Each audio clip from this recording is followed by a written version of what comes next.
Each week we bring you stories of athletes who have overcome adversity in their lives to succeed in school and in sports. Taylor Lambert joins us now with the story of a Saratoga football player and his battle to fit in. Robert, as seniors spend the last few days on a high school campus, it's a good time to reflect on the past 4 years. Out at Saratoga High, Jonathan Vita's past 4 years are unlike most, but his future is just as bright.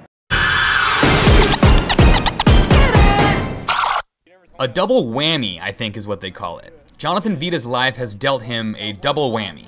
The senior from Saratoga was born with ADHD, that being whammy number 1, and in his freshman year in high school, large chunks of his hair started to fall out as he was diagnosed with alopecia, where white blood cells attack the body's hair cells, leaving Jonathan completely bald as a sophomore. That being whammy number 2. But first, Jonathan had to deal with whammy number 1, attention deficit disorder.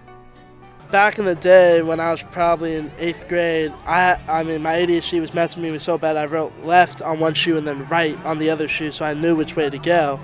But through teammates and my coaches, they taught me like ways to learn the plays easier, and it just stuck to my head so I knew what to do. And that's really where Vita's ADHD was improved, with sports. They gave him an outlet, a different way to learn. They've helped him be accepted for who he is, and they've also helped him just get his energy out so that he can be less impulsive. But as Jonathan started to lose his hair his freshman year, the process started all over again, not fitting in, being just not like everybody else. I think to kind of hide some of the things that were going on with him, he tended to not try to socialize with his teammates a lot, and then as he began to grow more and more confident in himself, his ability to play on the field and contribute, everything just kind of fell into place for him at that point.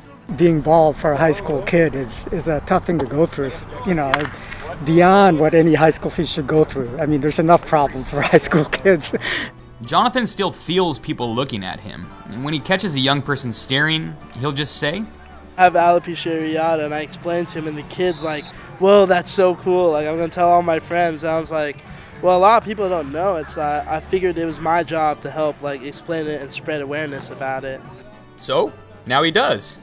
Vida talks to freshmen at 2 different high schools about alopecia, what it is, why it is, just educating about different types of people. Jonathan, he wasn't born with the best deck of cards, and he's worked so hard. He's got a great attitude about what's come his way. He doesn't feel sorry for himself. He gets up and he tries to do better. And that's just the way Jonathan Vida is, whether it be 1 whammy, 2 whammies, whatever whammies.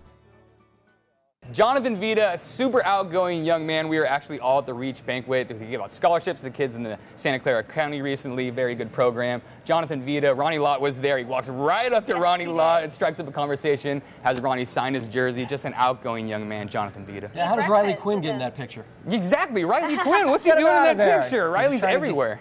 A nice breakfast with Ronnie Lott. That's good.